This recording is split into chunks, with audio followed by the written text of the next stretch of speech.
خوں سے چراغ دی کا جلایا حسین نے، رسم وفا کو خوب نبھایا حسین نے۔ خود کو تو ایک بوند بھی پانی نہ مل سکا، کرب و بلا کو خون پلایا حسین نے۔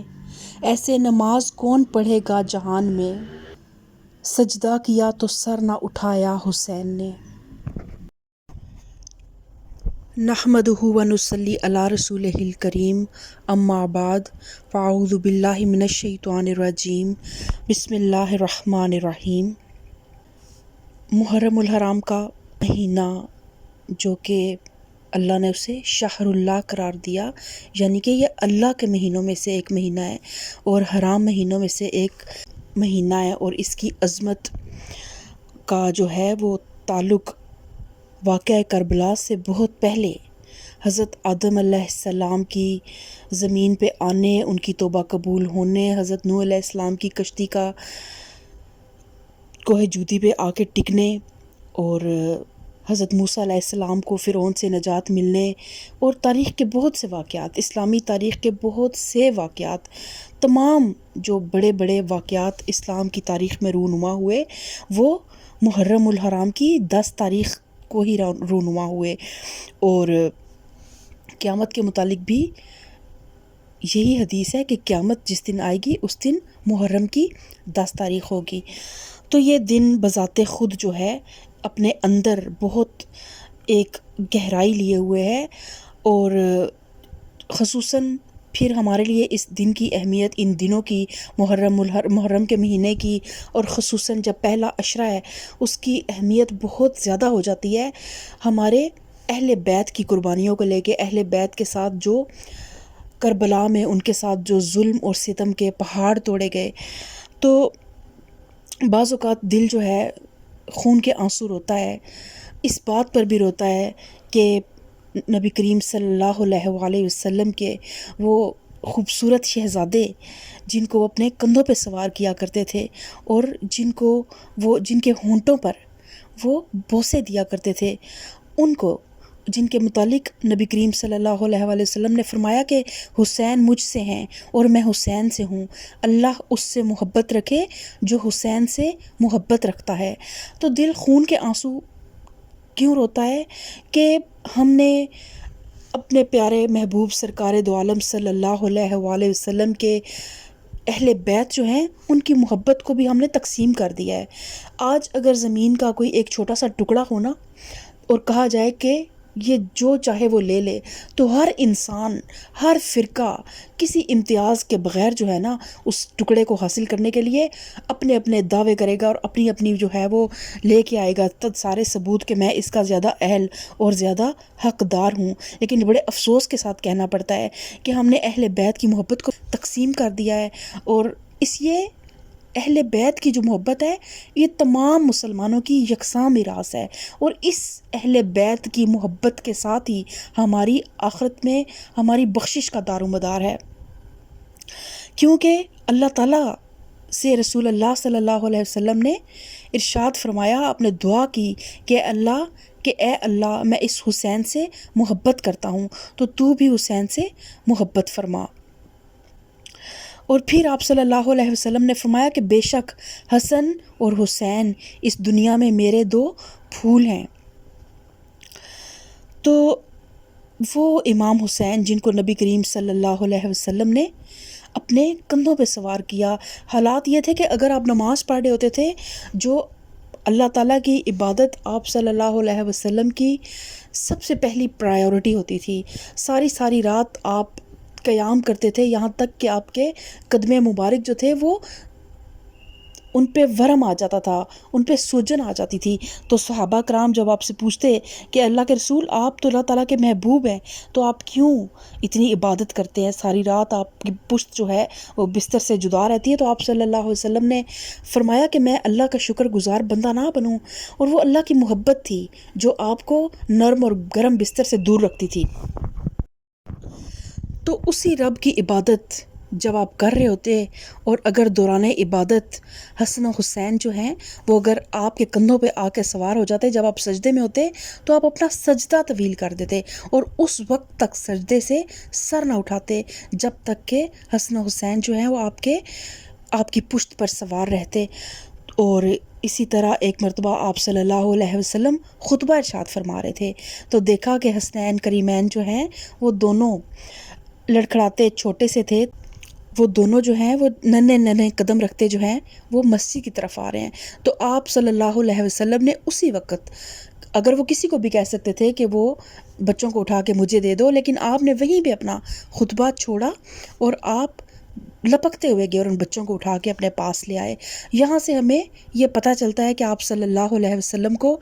حضرت امام حسین سے اور حضرت امام حسن سے کتنا پیار تھا۔ تو اب اللہ تعالیٰ قرآن پاک میں ارشاد فرماتا ہے کہ اے نبی صلی اللہ علیہ وسلم ان سے کہو کہ اگر تم چاہتے ہو کہ اللہ تم سے محبت کرے تو تم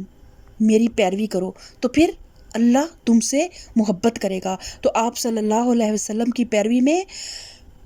اہل بیت، حضرت امام حسین، حضرت امام حسن، حضرت فاطمہ الزہرا، حضرت علی،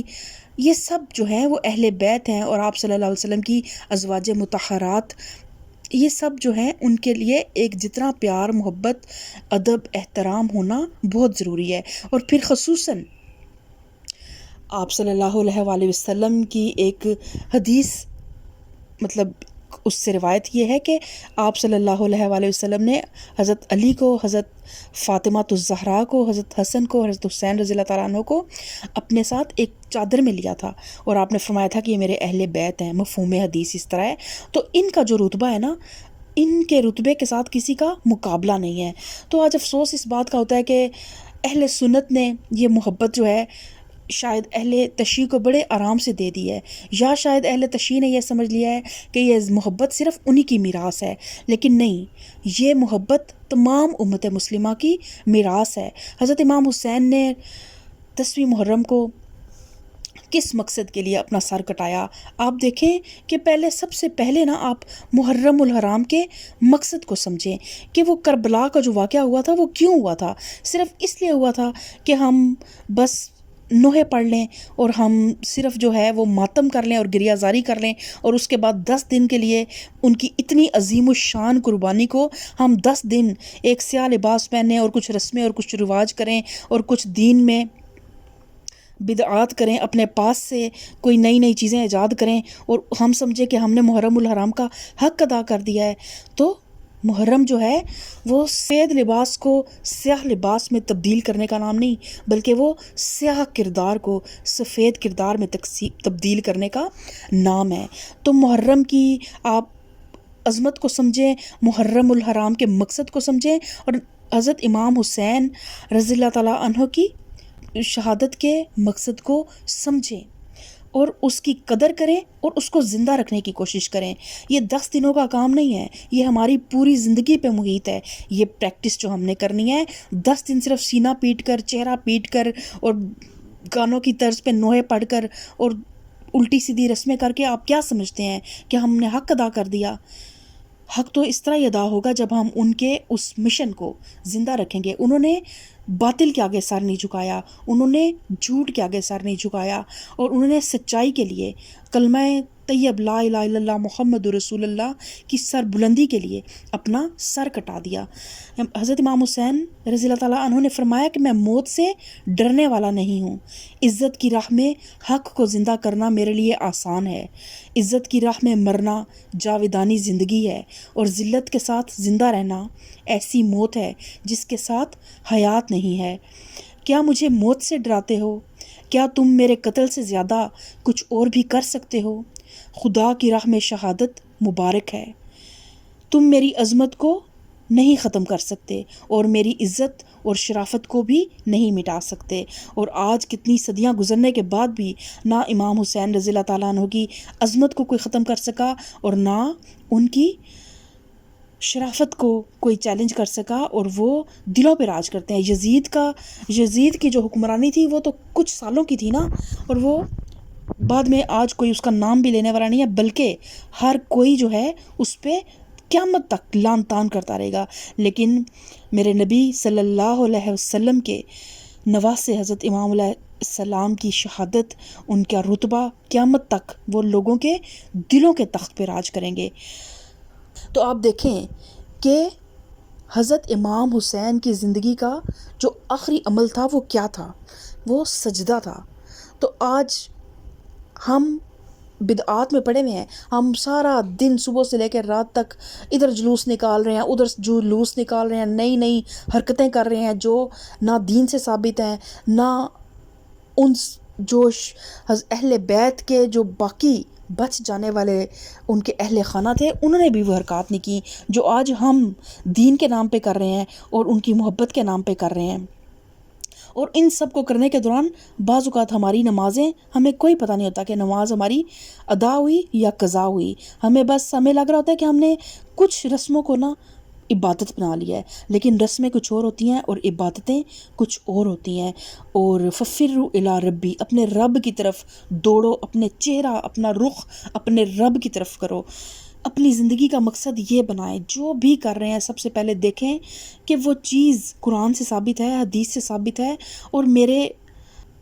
جن اہل بیت کی محبت میں یہ سب کچھ کر رہا ہوں، یہ کرنے سے جو پیغام وہ دنیا کے لیے چھوڑ کے گئے تھے، وہ پیغام زندہ بھی ہو رہا ہے یا نہیں ہو رہا۔ ان کا مقصد کوئی دنیاوی تخت و تاج نہیں تھا، وہ تو خود شہزادے تھے، لیکن ان کا جو مقصد تھا وہ اس اللہ کی زمین پہ اللہ کے نظام کو سر بلند کرنا تھا اور نافذ کرنا تھا، اور باطل کے آگے سر نہ جھکانا تھا۔ لیکن آج ہم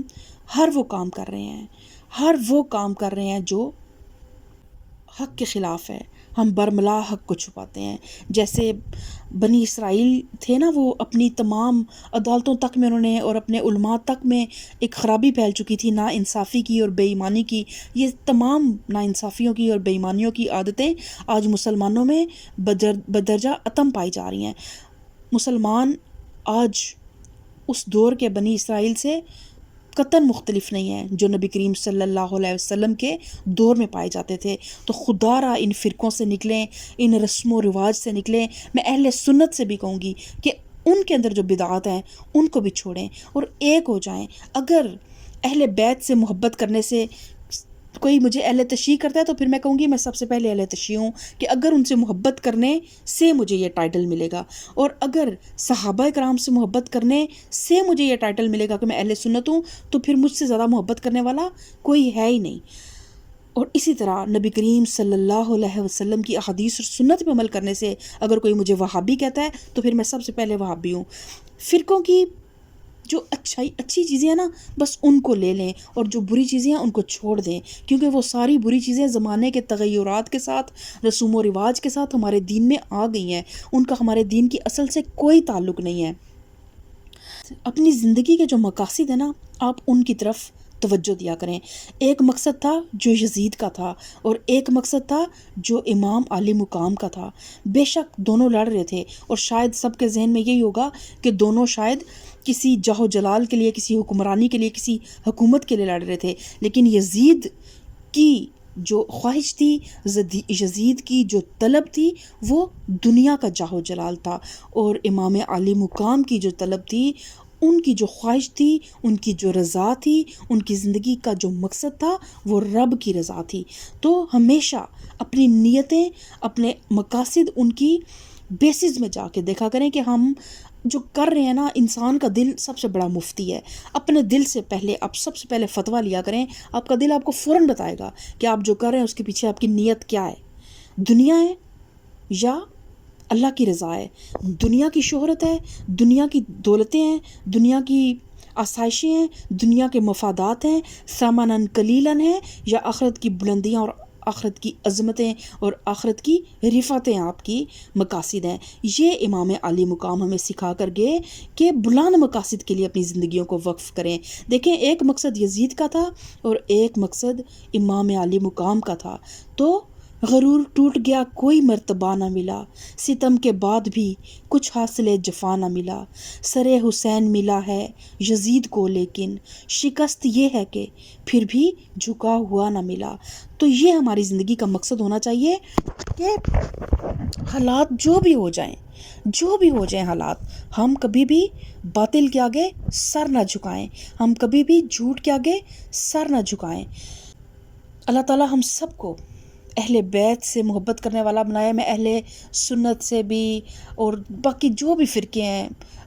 میں ان سب سے گزارش کروں گی کہ یہ محرم الحرام شہر اللہ ہے، یہ اللہ کا مہینہ ہے، تو اس مہینے کا ادب کریں۔ اس مہینے میں باقی دیکھیں ہمارا رب ہمیں کیا کہتا ہے کہ تم ایک عام سی بات ہے، قرآن پاک میں اللہ تعالیٰ فرماتا ہے کہ دوسرے جو مذاہب ہیں نا، ان کی جو ایسی چیزیں ہیں جن کا تعلق ان کے مذہبی شاعر سے ہے تو ان کا احترام کرو، مبادہ یہ کہ ان کی دل آزاری نہ ہو۔ اب دیکھیں یہ تو نبی کریم صلی اللہ علیہ وسلم کی حدیث ہے نا کہ قیامت کے نزدیک 72 فرقے ہوں گے، تو ہم ان کی حدیث کو جھٹلا نہیں سکتے۔ ہم نے ان فرقوں میں ہی اگر رہنا ہے نا، تو پھر ہم اتنا تو کر سکتے ہیں کہ ایک دوسرے کے جذبات کا احترام کریں، ایک دوسرے کے جذبات کی قدر کریں۔ اگر اہل تشیع جو ہیں وہ اہل بیت کے ساتھ جو زیادتیاں ہوئیں، جو ناانصافیاں ہوئیں، جو واقعہ کربلا ہوا، جس طرح ان کو بے دردی کے ساتھ ذبح کر دیا گیا، جس طرح بے دردی کے ساتھ ان کے معصوم بچوں کو پیاسا رکھ کے مارا گیا، تو آپ سوچا کریں کہ اگر ایک دن کے لیے سوچیں کہ آپ امام علی اصغر کو دیکھیں، ایک 6 ماہ کا بچہ ہے، پیاس سے بلک رہا ہے، اور وہ جب لے کے گئے ہیں تو انہوں نے اس کی گلے میں تیر مارا ہے جو آر پار ہو گیا ہے، تو صرف اپنی آنکھوں کے آگے اپنا کوئی 6 ماہ کا بچہ لے آئیں۔ جب کسی جوان کا سنیں، جب قاسم رضی اللہ تعالیٰ عنہ ہو، جب ان کا دیکھیں کہ ان کی شادی تیار تھی تو ان کی کس طرح لاش کے ٹکڑے ٹکڑے کر کے خیموں میں بھیجا گیا، تو جب ایسا کوئی ہو تو اپنے کسی جوان کو اپنے ذہن میں لے کے آئیں۔ اگر ہم اہل بیت سے محبت نہیں کر سکتے نا، تو اپنے ارد گرد جو اپنے گھر والے ہیں نا، ان کی محبت کو دیکھا کریں کہ اگر اللہ نہ کرے کبھی ہمیں ان کے لیے یہ دن دیکھنا پڑے تو کیا پھر ہم اس طرح بے حس سوچیں گے؟ ہم کہیں گے کہ نہیں، یہ صرف شیعہ ایسے کرتے ہیں اور ہم نے کوئی احترام نہیں کرنا، ہم نے میوزک بھی لگانے ہیں، ہم نے اونچے اونچے گانے بھی لگانے ہیں۔ ان کو سپیس دیں، اگر وہ غلط کر رہے ہیں یا صحیح کر رہے ہیں۔ لا اکراہ فی الدین، ہم زبردستی کسی انسان کو اس کے عقیدے کو تبدیل نہیں کر سکتے، لیکن اپنے عقیدے کو کبھی بھی خراب نہ ہونے دیں، اور کبھی بھی اپنے عقیدے کو کسی دوسرے کے عقیدے میں خلط ملط بھی نہ ہونے دیں۔ قرآن سے جڑیں، حدیث سے جڑیں۔ اللہ کی رسی کے 2 ہی بل ہیں، ایک قرآن اور ایک سنت، تیسرا کوئی بل نہیں ہے۔ جو بدعات اہل سنت میں بھی ہیں، جو بدعات اہل تشیع میں بھی ہیں، وہ سب اللہ تعالیٰ پھونک مار کے اڑا دے گا، ان کی کوئی قدر و قیمت نہیں ہوگی۔ دیکھیں ایک حدیث ہمیشہ یاد رکھا کریں کہ روز قیامت مفہوم حدیث ہے کہ نبی کریم صلی اللہ علیہ وسلم اپنی امت کے لوگوں کو ان کے وضو کے اعضاء سے پہچان لیں گے، کہ ان کے وضو کے اعضاء جو ہیں وہ جگمگا رہے ہوں گے، نور ان سے چھلک رہا ہوگا، تو آپ صلی اللہ علیہ وسلم ان کو حوض کوثر سے جب جام کوثر بھر کے دیں گے تو کچھ لوگوں کو وہاں سے ہٹا لیا جائے گا۔ آپ صلی اللہ علیہ وسلم فرمائیں گے، مفہوم حدیث ہے کہ ان کو کیوں دور کر رہے ہیں، یہ میرے ہی ساتھی ہیں، تو فرمایا جائے گا کہ عرض کیا جائے گا کہ یہ وہ لوگ ہیں جنہوں نے آپ کے پردہ کر جانے کے بعد دین میں نئی نئی بدعات کو ایجاد کر لیا۔ اب چاہے آپ اسے بدعت حسنہ کہیں یا بدعت جو بھی کہیں، بدعت ہے۔ نیکی سمجھ کے ہم جو بھی کام کریں گے نا، وہ جو ہمارے نبی نے نہیں کیا اور قرآن میں اللہ تعالیٰ نے ہمیں اس کا حکم نہیں دیا، تو پھر وہ کام جو ہے وہ بدعت ہے۔ اور دنوں میں اتنی بڑی بڑی عظیم الشان قربانیاں جو ہے نا، جو ہمارے اہل بیت نے قربانیاں دی ہیں، یہ پورا سال شارٹ شرٹس پہن کے، سلیو لیس پہن کے اور بے نقاب پھر کے، برقعوں کے بغیر فٹنگ والی قمیضیں پہن کے، شادیوں پہ ڈانس کر کے اور پتہ نہیں کیا کیا کرنے کے بعد 10 دن اگر ہم کوئی بھی بدعتیں کر لیتے ہیں تو یہ کوئی حق ادا نہیں ہو رہا۔ اپنی زندگی کو صبغۃ اللہ میں ڈالیں، اپنے اوپر پورا رنگ چڑھائیں اہل بیت کا۔ حضرت فاطمہ الزہرا کے جو کردار تھا، ان کی جو سیرت تھی، اپنی بچیوں کو اس سیرت میں ڈالیں، اس کردار میں ڈالیں، اپنے آپ کو حضرت خدیجہ کے کردار میں ڈالیں، تو تب آپ حق ادا کریں گے۔ یہ چند دن کی بدعتیں کچھ بھی نہیں۔ اللہ تعالیٰ قیامت کے دن ان کو پھونک مار کے اڑا دے گا۔ تو اینڈ میں امام حسین کے لیے بہت پیارے اشعار ہیں کہ لباس ہے پھٹا ہوا غبار میں اٹا ہوا، تمام جسم نازنی چھدا ہوا کٹا ہوا، یہ کون ذی وقار ہے بلا کا شاہ سوار ہے، کہ ہے ہزار قاتلوں کے سامنے ڈٹا ہوا، یہ بالیقین حسین ہے نبی کا نور عین ہے۔ اللہم صلی علی محمد وعلی آل محمد کما صلیت علی ابراہیم وعلی آل ابراہیم انک حمید مجید۔ اللہم بارک علی محمد وعلی آل محمد کما بارکت علی ابراہیم وعلی آل ابراہیم انک حمید مجید۔